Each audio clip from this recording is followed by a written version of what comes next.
Hi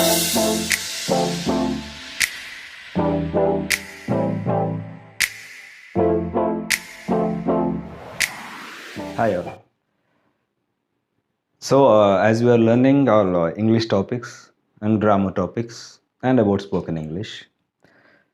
So similarly, in this video, we are going to know one of the grammar topics which is very rare and important, right? And normally, all the people know a language. If you want to learn a language, you must go with the letters, then words, and then sentences, right?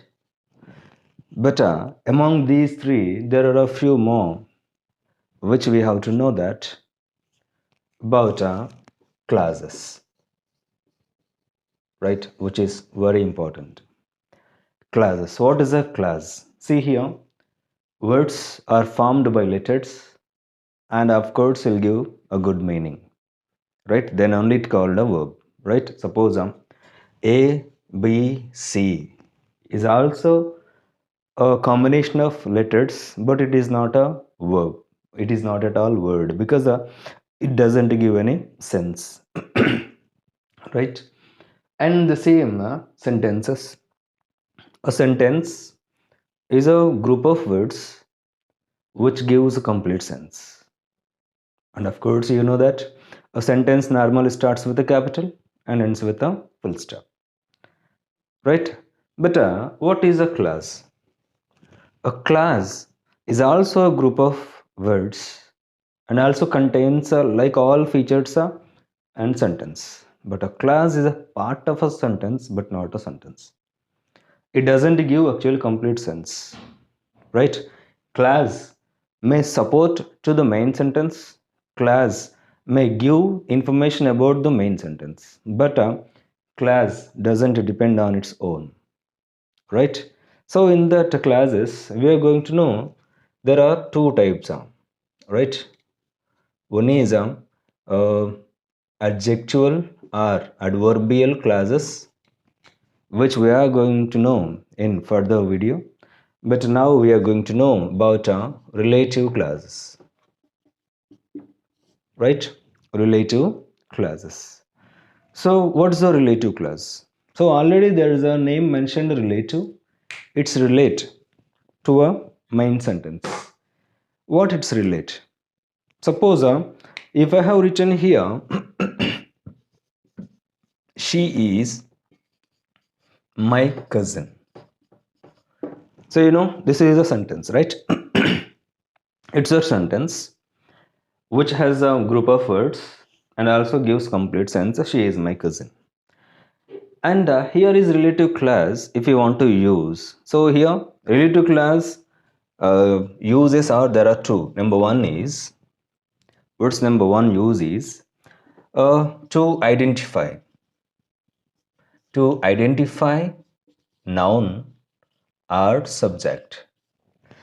Suppose you have informed her she is my cousin. Suppose a group of girls are coming towards or approaching you, and you have informed one of your beside fellow that she is my cousin.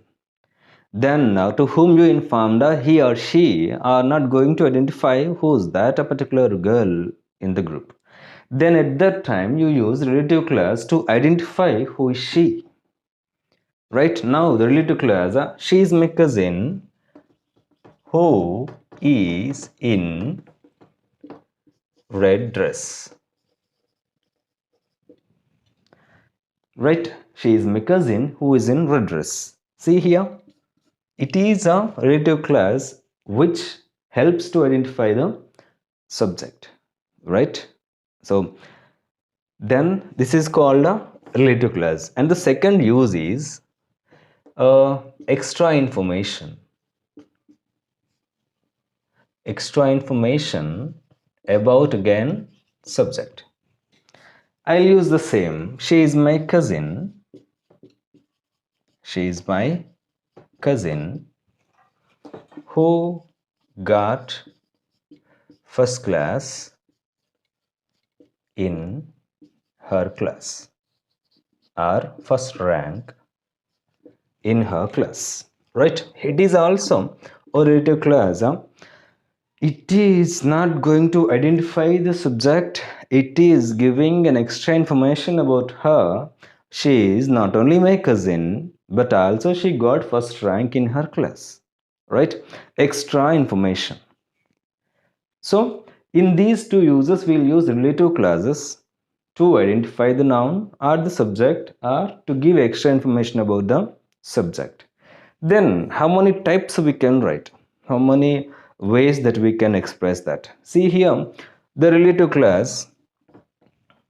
Normally, here I used the end of the sentence, right? And here we can use she who is in red dress is my cousin, right? It is it is number 2, and it is number 3.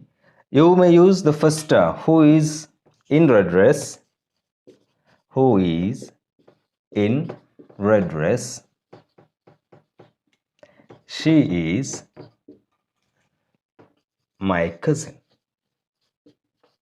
So there are 3 ways to express one expression by changing the place of a relative clause.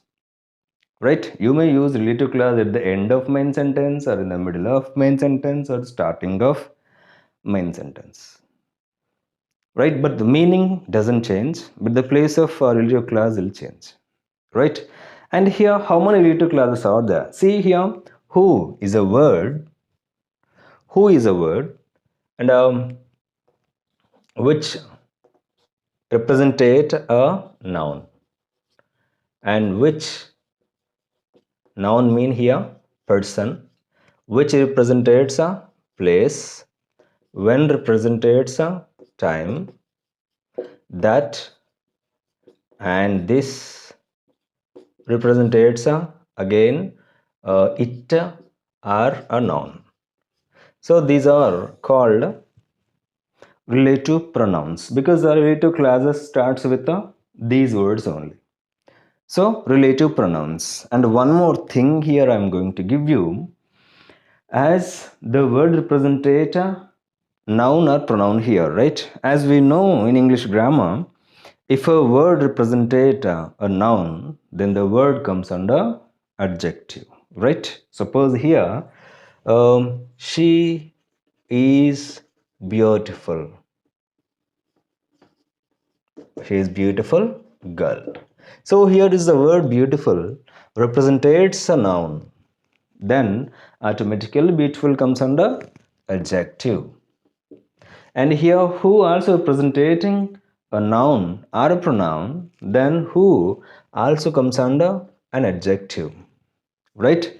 The first thing is who replaces the noun, so it is called pronoun.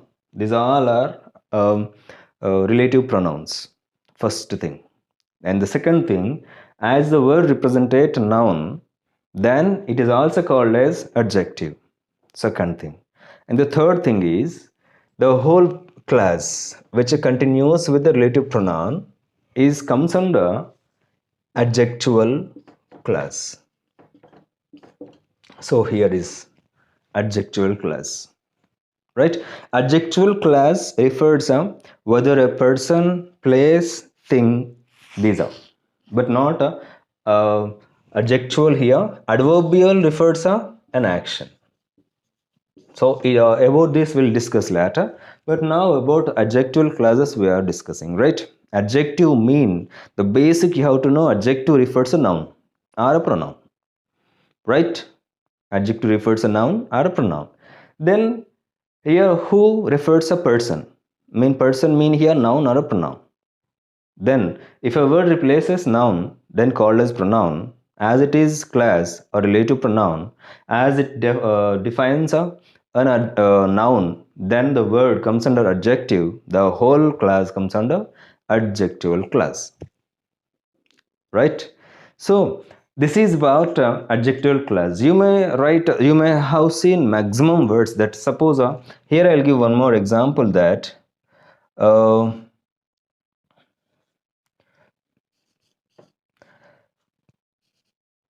You got a file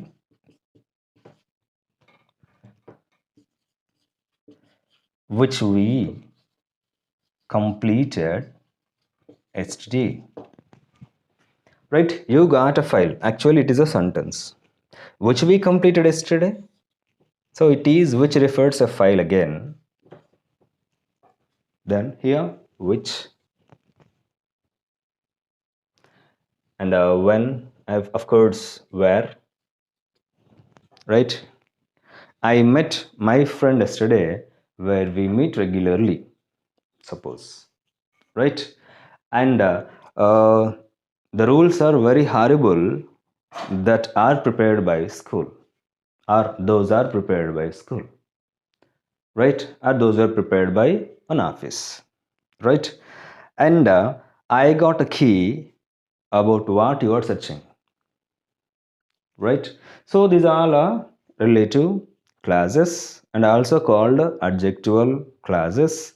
And normally relative class starts with a who, which, and when, that, this, those, all these. So as they starts with that, then it is called a relative pronoun. Then relative classes we use to identify the noun or identify the subject or to give extra information about the main sentence or the subject, right? So hope you have understood what is a relative clause and what is an adjectival clause. And in next video we are going to know the remain adverbial clause. And please do practice on this, prepare the words and get examples at least, and find out what is relative clause, whether it starts with a relative pronoun or not. So these all are you will do practice, right? Then come to know and let use them all in your spoken and written, and very familiar with them, right? Then you remember and there is a must useful to you.